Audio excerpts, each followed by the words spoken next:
Inside a $2 billion factory, the young CEO looked at the new maintenance worker with cold, appraising eyes, then laughed out loud when she saw the rusted, battered toolbox he carried under one arm. She asked him, in front of everyone, whether he actually believed he could repair a $10 million production line with a pile of scrap metal like that. The control room erupted in laughter, engineers turning to smirk at one another, some shaking their heads at the absurdity of it. The man said nothing. He simply looked at her for a moment, then closed the lid of his toolbox and walked away without another word. 16 hours later, the entire main production line stopped without warning, and every alarm in the building began to scream at once. The most expensive experts in the country flew in within hours, and every single one of them failed. When the losses climbed past $12 million an hour, the same woman who had mocked him was forced to walk across the factory floor, stand in front of the man and his old toolbox, and say words she never imagined she would ever have to say. "Please," she said, her voice breaking. "Please save my factory."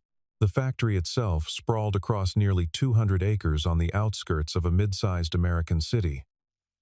A gleaming complex of steel and glass that had become something of a local legend, praised in business magazines as a model of modern manufacturing efficiency. Investors flew in from across the country to tour its automated lines, marveling at robotic arms that moved with surgical precision and artificial intelligence systems that promised to eliminate human error entirely. Amelia had personally overseen much of that transformation, pouring hundreds of millions of dollars into upgrades that turned an aging plant into a symbol of what industry could become in the modern age. She believed, with the kind of conviction that only comes from repeated success, that the future belonged entirely to those willing to trust machines over instinct. It was a belief that had served her well for years, right up until the night it very nearly cost her everything she had built. Amelia Carter had built her reputation on being the youngest chief executive in the history of Holloway Industrial, a woman who trusted numbers over instinct and algorithms over experience. At 38 years old, she had already turned a struggling manufacturing company into a $2 billion operation through sheer will and an unshakable belief that technology could solve any problem given enough capital. She wore tailored suits on the factory floor, carried a tablet instead of a clipboard, and measured every decision against dashboards glowing with real-time data. She had little patience for anything she considered outdated, and even less patience for people who reminded her of a slower, older way of doing business. Her engineers respected her, some feared her, and almost everyone assumed that whatever she decided was correct, because she was rarely wrong. And when she was wrong, she rarely admitted it. Daniel Brooks arrived at the gates of the factory on a gray autumn morning. The kind of morning where a light drizzle clings to everything and refuses to become real rain. He was 40 years old, a widower who had spent the better part of 2 decades raising his son alone after losing his wife. And now that his son had grown and moved away to study in another state, Daniel lived quietly by himself, working with his hands the way he always had. He wore a faded flannel jacket and boots that had clearly seen years of oil and grease, and he carried a toolbox that looked like it belonged in a museum rather than on a modern factory floor. He had come to accept a short-term contract in mechanical maintenance. Nothing glamorous, nothing permanent. Just steady work for a steady man. From the very first glance, Amelia decided he was a relic of an earlier era, a man who did not belong among her gleaming machines and her army of young engineers with degrees from top universities. His years since his wife's passing had taught him a kind of quiet endurance that few people around him ever noticed, let alone understood. Because grief had never made him bitter, only patient in a way that seemed almost unnatural to those who had not lived through something similar. He had turned down steadier, higher-paying positions in other cities over the years, preferring instead to stay close to the modest house he had shared with his wife, the one his son still called home whenever he returned for the holidays. Money had never driven him the way it drove most people in his industry, and colleagues from earlier chapters of his career sometimes joked, not unkindly, that Daniel seemed to measure his life in the sound of a well-tuned engine rather than in the size of his paycheck. He had taken this particular contract because the plant was close, the hours were steady, and he had grown tired. In recent years, of chasing prestige he no longer cared to have. Nothing about his quiet arrival that morning suggested he was walking back into a building that had, 20 years earlier, been shaped in part by his own two hands. The younger staff picked up on her disdain immediately. The way people always do, when they sense which way the wind is blowing from the top. They laughed along when she made her comment about his tools, some of them exchanging glances that said everything their mouths did not need to. Daniel did not flinch, did not argue, did not even change his expression. He simply turned his attention toward the machines around him, walking slowly along the length of the production line, listening in a way that none of the engineers with their laptops and sensors seemed to be listening. He placed a hand against the housing of one of the massive drive motors, closed his eyes for a moment, and said nothing else for the rest of that first day. Only as he was leaving, almost to himself, did he murmur that the machine sounded sick, that something beneath the surface was already going wrong. Nobody in the room believed him, and nobody thought to ask him what he meant. 3 days into his contract, Amelia decided to make a spectacle of him in front of the senior engineering staff, partly to establish dominance, and partly because she genuinely believed the exercise would prove her right. She called for a full inspection of the main line, a formal walkthrough where every department head would be present, and she invited Daniel to participate so that everyone could witness exactly how far out of his depth he was. When Daniel suggested they shut the line down for 4 hours to run a proper diagnostic by hand, Amelia refused outright, telling him that a $2 billion operation did not pause for guesswork. One of her senior engineers, a sharp-tongued young man named Mark Ellison, could not resist adding his own commentary, joking that if they relied on rusty wrenches instead of real diagnostic equipment, the repair would not be finished until the following year. The room broke into laughter again, Amelia included, and for a moment the mockery felt almost like a team-building exercise. A shared joke at the expense of the outsider who did not fit in. Daniel did not argue with any of them. He simply took out a small notebook, the kind with a worn leather cover that had clearly traveled with him for years, and began writing something down in quiet, careful handwriting. When the meeting ended, he closed the notebook, tucked it into his jacket pocket, and left the control room without a single word of protest. Some of the younger staff found his silence unsettling in a way they could not quite explain, the kind of quiet that did not feel like defeat but felt instead like patience. A few of them began to wonder, quietly among themselves, why a man who had just been humiliated in front of an entire department seemed so entirely unbothered by it. Nobody had an answer, and nobody thought the question was important enough to pursue any further. Not yet. That evening, one of the younger technicians, a woman named Grace Whitman, who had said little during the meeting, found Daniel checking the tension on a conveyor belt long after his shift should have ended. She asked him, out of genuine curiosity rather than mockery, why he bothered staying late when nobody else believed anything was wrong with the machines. Daniel told her, simply, that machines rarely lied about their condition, even when the people running them chose not to listen, and that the low, uneven hum coming from the eastern section of the line had been bothering him since his very first hour on the job.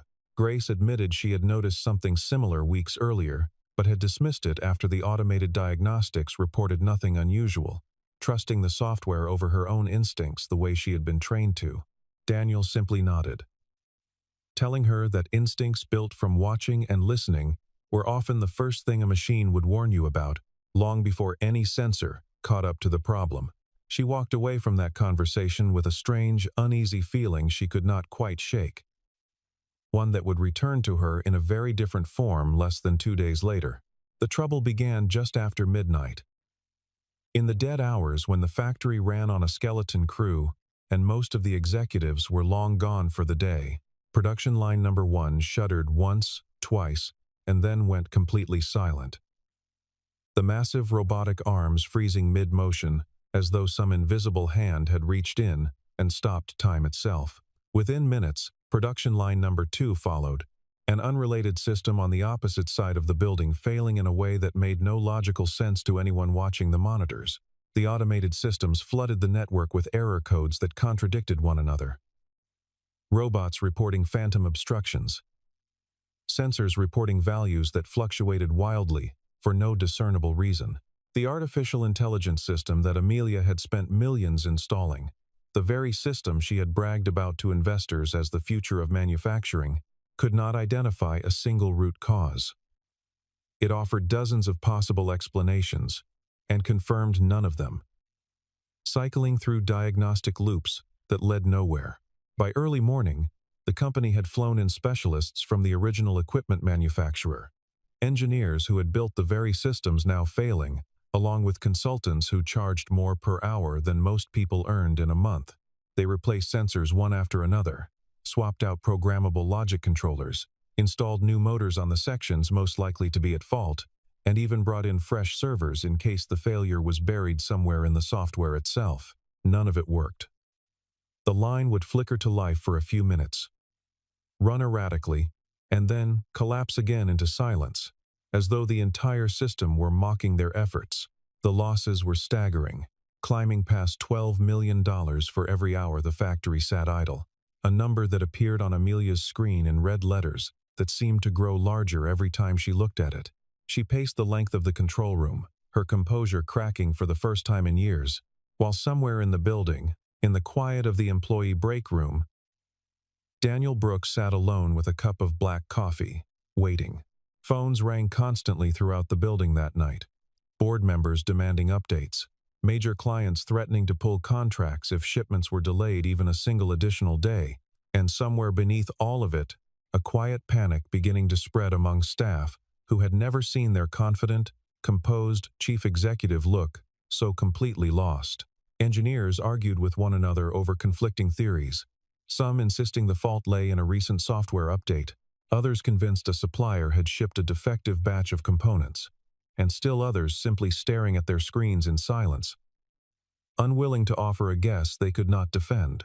Amelia called in favors from every consultant she had ever worked with, authorizing spending that would have seemed reckless under any other circumstance, desperate for anyone who could offer even a fragment of an explanation.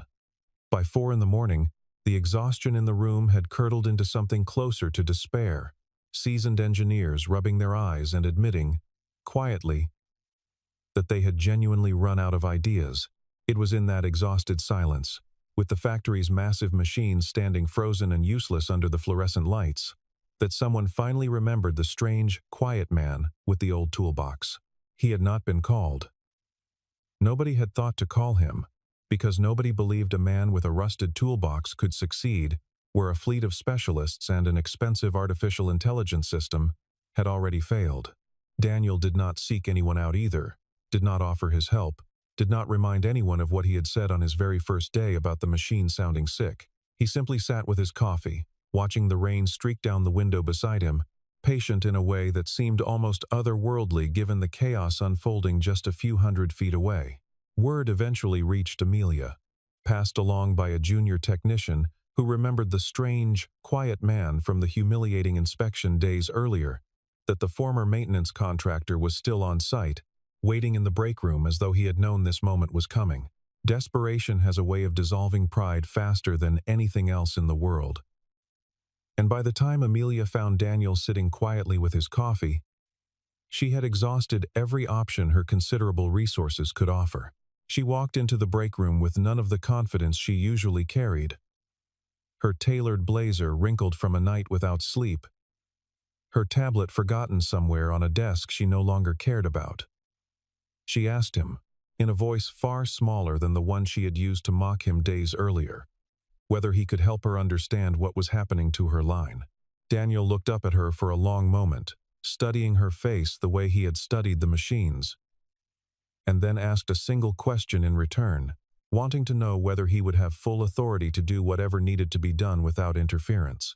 Amelia hesitated only briefly before agreeing, too desperate now to care about pride or hierarchy, or the optics of handing control to a man she had ridiculed in front of the entire building.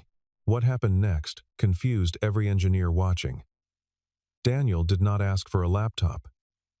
He did not request access to the diagnostic software that had failed to find anything useful all night long. Instead, he walked the length of the production line slowly, placing his palm flat against the machine housings one section at a time, closing his eyes, and listening to sounds that no microphone in the building had been calibrated to detect. He knelt beside one of the main drive shafts and rested his fingers against the metal, feeling for a vibration too subtle for any standard sensor to register as anything more than background noise. He leaned close to certain joints and inhaled, catching the faint scent of overheating lubricant, long before any temperature sensor would have flagged a warning.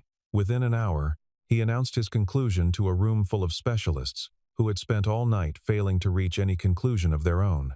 The problem, he explained, was not electrical, and it was not a software failure buried somewhere in the millions of lines of code running the facility. It was a resonance issue. An almost imperceptible mechanical vibration building up across multiple components in a pattern too subtle for any sensor array to catch, a slow accumulation of stress that had been growing for weeks before finally reaching a breaking point. No diagnostic tool in the building had been designed to measure something so small, so gradual, so entirely dependent on decades of hands-on experience to even recognize as a threat. The specialists from the manufacturer stared at him in silence, some skeptical, some simply stunned that a man with no laptop and no formal credentials on record had identified something their own equipment had missed entirely. Amelia stood at the edge of the group, watching the man she had dismissed just days earlier speak with a quiet authority that no title or degree could manufacture. Daniel returned to his old truck, parked outside, and retrieved the toolbox that had caused so much laughter on his first day, carrying it back through the factory floor as though it weighed nothing at all. Inside were tools that seemed almost absurd next to the digital calibration equipment scattered across the room. A hammer worn smooth from decades of use, a wrench with a handle wrapped in cloth tape, and a mechanical watch he wore, not for fashion, but because its steady ticking helped him time subtle vibrations by feel alone. Amelia watched with an expression somewhere between disbelief and desperation as he began adjusting individual components by hand, tightening some connections by fractions of a turn, and loosening others just as precisely, never once reaching for a replacement part.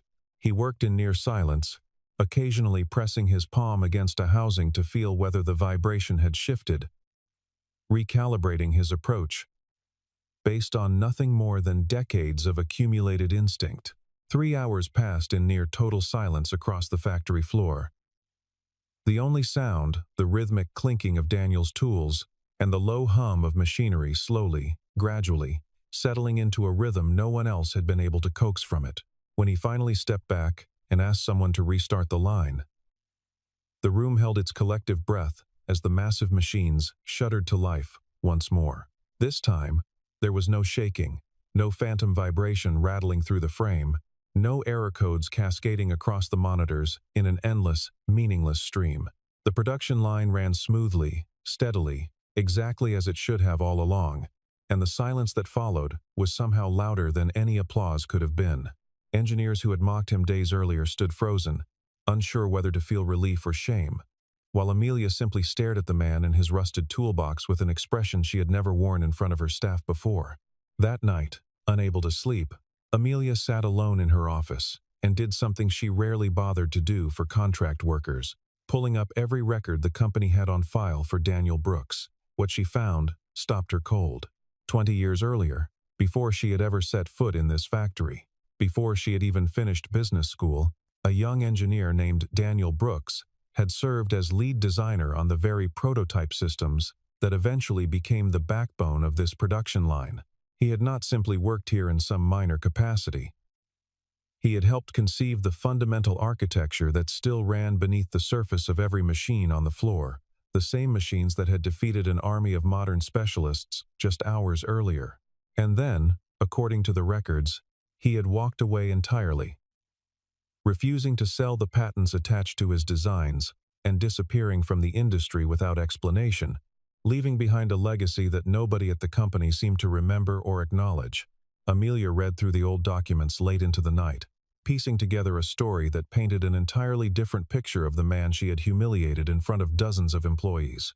She found early technical drawings bearing his signature, correspondence referencing his refusal of a significant buyout offer. And then, abruptly, nothing at all, as though the company had simply erased him from its own history the moment he stopped being useful in the way they wanted. She sat back in her chair, staring at the glow of her monitor, feeling something she rarely allowed herself to feel in the course of running a $2 billion operation, something uncomfortably close to shame. The man she had ridiculed for carrying an old toolbox had, in fact, built the very foundation her empire stood on, and somewhere along the way, the company had simply forgotten to say thank you. The full picture did not arrive until a retired executive named Robert Hale, one of the founders who had overseen operations decades earlier, reached out to Amelia after hearing rumors of the incident from an old colleague still working at the plant. Robert was in his 70s now, retired to a quiet life outside the city, but he agreed to meet with her, curious to see whether the young woman running his old company had any interest in the truth. Over coffee in a small diner not far from the factory, he told her a story that made her stomach turn, describing how the company had, over the years, absorbed many of Daniel's original innovations into later systems without ever crediting the man who designed them.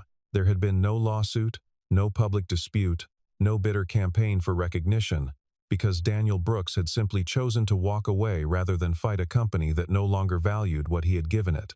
Robert admitted, with visible discomfort, that leadership at the time had considered it easier to let him disappear quietly than to acknowledge how much of the factory's success had been built on his uncredited work. Amelia asked why Daniel had never spoken up, never sought compensation, never told anyone the truth even when he returned to work at the very facility that had wronged him. Robert shook his head slowly, explaining that some men measure their worth by what they build rather than by what they are given credit for, and that Daniel had always been that kind of man, even in his younger years. He had not stayed silent out of weakness, Robert insisted, but out of a quiet, stubborn integrity that refused to turn his own contribution into a public spectacle or a bargaining chip. For 20 years, Daniel had lived without recognition, raising his son alone after losing his wife, working steady maintenance jobs across the region, never once trading on the knowledge that he alone truly understood these machines from the inside out. Amelia left that meeting with a weight in her chest she had not expected, the beginning of a shame that would follow her long after the coffee had gone cold.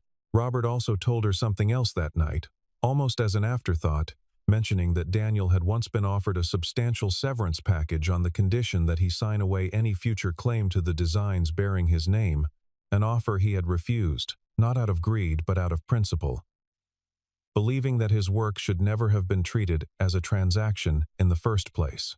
The old executive admitted, with the kind of candor that only comes late in life, that the company's leadership at the time had considered Daniel difficult precisely because he refused to be bought, and that difficulty had quietly followed him out the door under circumstances nobody wanted documented too carefully. Amelia asked whether any written record of his original contributions still existed anywhere in the company archives, and Robert suggested she check the old engineering vault in the basement of the research building, a room that had not been properly cataloged in years. She spent the following weekend there herself, sorting through boxes of yellowed blueprints and technical notes until she found, tucked inside a folder mislabeled decades earlier, a set of original drawings signed in Daniel's own steady handwriting. Holding those papers in her hands, Amelia understood for the first time just how much of her empire had been quietly built upon a man's forgotten genius. The relief the factory felt after the first crisis proved short-lived, because less than 2 weeks later, a second and far more severe failure tore through the facility without warning. This time, it was not a single line but nearly the entire production floor, a cascading failure that spread from one system to another faster than any team could contain it, threatening to shut down operations for days rather than hours. The foreign specialists who had been retained on standby after the first incident arrived quickly, but within hours they admitted defeat, packing up their equipment and confessing that this failure exceeded anything in their diagnostic playbooks.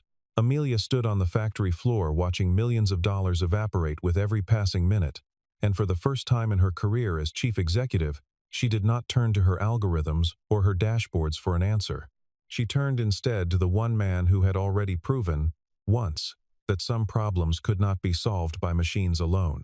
Daniel arrived within the hour, still carrying the same battered toolbox, and this time nobody in the room laughed. He requested that the entire system be shut down completely, every line, every subsystem, a request far more drastic than anything he had asked for during the first crisis.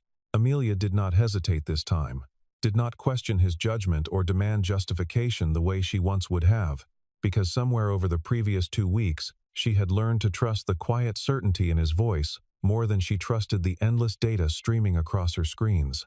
She gave the order herself, watching as the entire facility went dark and silent for the first time in years, an enormous, expensive gamble resting entirely on the instincts of a man she had once dismissed as a relic. Daniel assembled a small team of maintenance workers, the very people who had always understood him best because they worked with their hands the way he did, and led them through the guts of the machinery with a calm, methodical focus. For 12 straight hours, Daniel worked without rest, moving from one section of the factory to another, diagnosing failures by touch and sound and instinct in places no sensor had ever been designed to reach. He ate almost nothing, drank cup after cup of black coffee brought to him by workers who had begun, almost without realizing it, to treat him with a quiet reverence, usually reserved for people far above his official pay grade. Amelia stayed on site the entire time, refusing to leave despite exhaustion.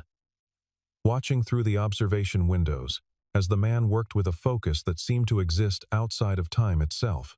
Somewhere around the 10th hour, she found herself standing beside him on the factory floor, not as his employer but simply as another person hoping desperately for good news, and he glanced at her only once before returning his attention to the machine in front of him. When the final repair was complete, and the command was given to restart the entire system, the silence in the room felt heavier than it had during the first crisis. Every person holding their breath as the machines began, slowly, to hum back to life. At one point during those long hours, a junior technician approached Amelia with a proposal to bring in an entirely new automated diagnostic platform still in development, promising it could theoretically map the kind of resonance failures Daniel had identified during the first crisis. Amelia listened politely, weighed the offer for less than a minute, and then declined, telling the young man that she trusted the hands already working the problem more than she trusted a system that existed only in a slideshow. It was a small decision, but it marked a turning point in the way she led the company from that moment forward.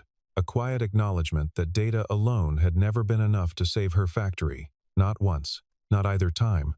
Somewhere past midnight, exhaustion finally caught up with Daniel, his hands trembling slightly as he made the final adjustments to a coupling deep inside the machine's frame, and for one brief, terrifying moment, Amelia feared he might collapse before the work was finished.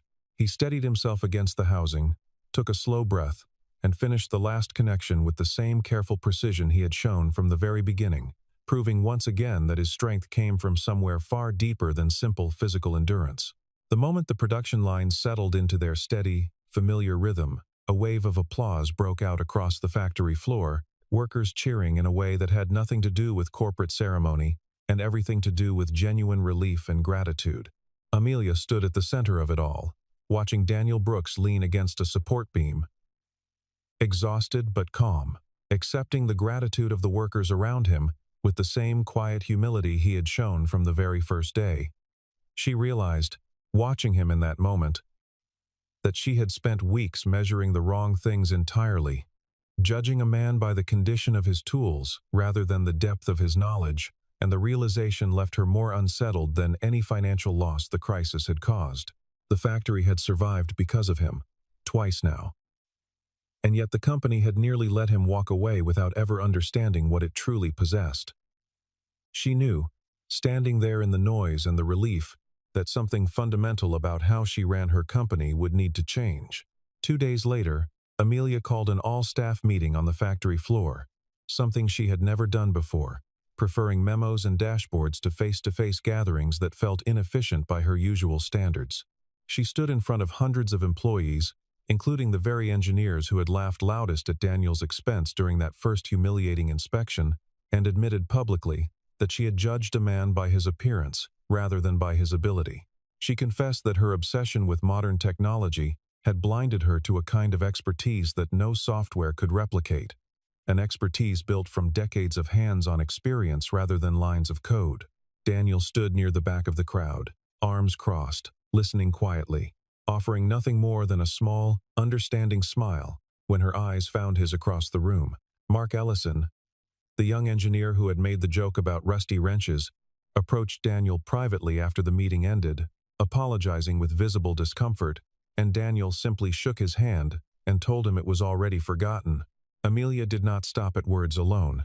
In the weeks that followed, she commissioned a full review of the factory's technical archives, insisting that every design still in use across the production floor be properly credited to the engineers who had originally conceived it, including, prominently, Daniel Brooks. She authorized a formal correction to the company's internal records, restoring his name to patents and technical documents that had quietly excluded him for 2 decades, a gesture that carried no immediate financial value, but meant more to Daniel than any raise ever could. She also established a mentorship program, pairing veteran maintenance staff with newly hired engineers, insisting that hands-on experience be treated with the same respect as advanced degrees within the company culture going forward. Grace Whitman, the young technician who had spoken with Daniel the night before the first crisis, became one of the program's earliest and most enthusiastic participants, crediting him openly for teaching her to trust her own instincts again. Slowly, deliberately, Amelia began reshaping the culture of the entire company around a lesson she herself had needed to learn the hardest way possible. In the weeks that followed, Amelia found herself seeking Daniel out more often than her role strictly required. First to discuss maintenance schedules and equipment upgrades, then increasingly for reasons that had less to do with the factory and more to do with him as a person. She discovered, somewhat to her surprise, that the quiet man everyone had underestimated possessed a dry, understated sense of humor that could disarm even her most guarded moments.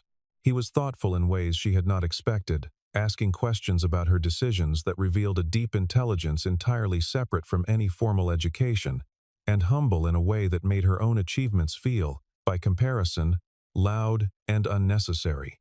For the first time in years, perhaps since long before she had built her company into what it now was, Amelia found herself looking forward to ordinary conversations rather than dreading them as distractions from more important work. Something had shifted between them, subtle and unspoken, growing from mutual respect into something that neither of them rushed to name. Their conversations began to stretch longer than either of them intended, lingering over coffee in the same break room where she had once found him waiting quietly during the worst night of her career. She learned about his late wife, about the years he had spent raising his son alone, about the quiet discipline that had carried him through grief without ever hardening him into bitterness.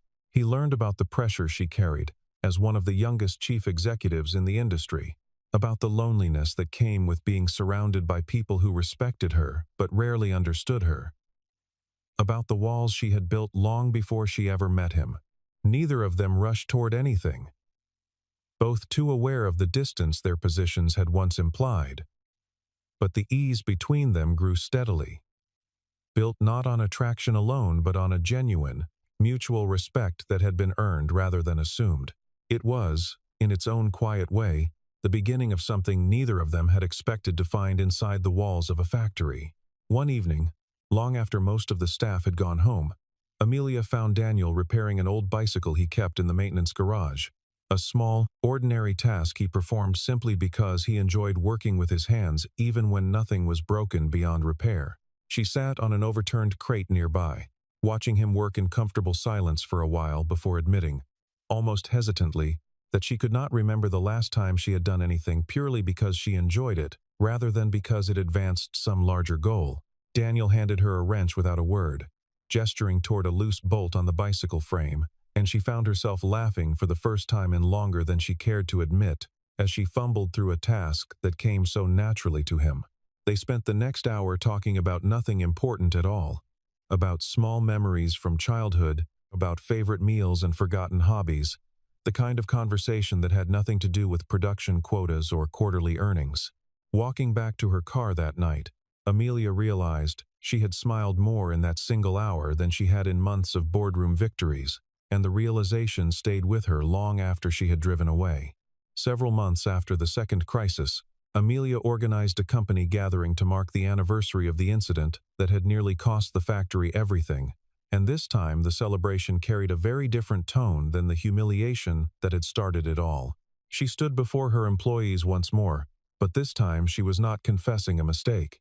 She was announcing a promotion, offering Daniel Brooks the newly created position of Chief Reliability Engineer, a role built specifically around the kind of expertise no algorithm could replace. She made it clear to everyone in the room that this decision had nothing to do with sentiment or guilt, but with the simple, undeniable truth that no one else in the company understood these machines the way he did. Daniel accepted the position with a single condition, asking only that his old toolbox remain exactly as it was, untouched and unreplaced. A request Amelia agreed to without hesitation. She told him, in front of everyone, that the toolbox would stay because it served as a permanent reminder that talent does not always announce itself through appearances, and that the most valuable knowledge in any company often belongs to the people least likely to be noticed. The engineers who had once mocked him, including Mark Ellison, approached him one by one over the following weeks, offering apologies that Daniel accepted with the same quiet grace he had shown from the very beginning. The old, battered toolbox was eventually placed inside a glass case in the factory's training center, displayed prominently where every new hire would see it during orientation, a small but permanent symbol of humility, experience, and the kind of skill that could not be taught in a classroom. Months later, the factory reached a level of operational stability it had never achieved before, outperforming every projection Amelia's investors had once demanded from her. Proof that the true engine of the company had never been its software, but the people who understood its machines from the inside out. Amelia and Daniel stood together on the factory floor one quiet afternoon, watching the production lines move in perfect, steady rhythm, the distance that had once separated a chief executive from a maintenance worker now entirely gone. What remained between them was something built slowly and honestly, a mature, unhurried connection grounded in respect rather than convenience, the kind of bond that only forms when two people have truly seen each other at their most vulnerable. As the seasons turned, and the factory settled into a rhythm neither chaos nor crisis could easily disturb again, Amelia often thought back to that first cold morning, when she had laughed at a rusted toolbox without understanding what it truly represented. She had learned, in the most expensive and humbling way possible, that appearances offer no reliable measure of a person's worth, and that the quietest people in any room are sometimes the ones holding everything together. Daniel never spoke of the incident with any bitterness, never used it to claim superiority over the people who had once dismissed him, content instead to let his work speak in whatever language it needed to speak. The factory that had once nearly collapsed under the weight of its own arrogance now stood as a testament to a simpler truth, one written not in code or corporate strategy, but in the steady, patient hands of a man who had never needed anyone's approval to know his own value. Never judge a person by what they carry in their hands. The story seemed to whisper across every quiet, humming machine on that factory floor, but by what they are capable of building when everyone else has already given up. On the first anniversary of that terrible night when the main line had first gone silent, Amelia stood once again beside Daniel in the same break room, where she had once found him waiting calmly with his coffee, while her world fell apart around her. The rain fell softly against the window that evening too, an echo of that first gray autumn morning, though nothing about the two of them standing there felt the same as it had a year earlier.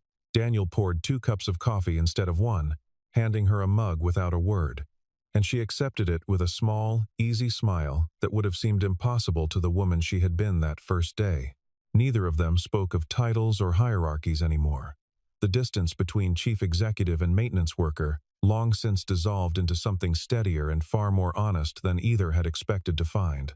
Outside the window, the factory hummed on through the evening, its machines running exactly as they should, guided quietly by a man whose worth had never depended on anyone else's recognition, and by a woman who had finally learned to see it.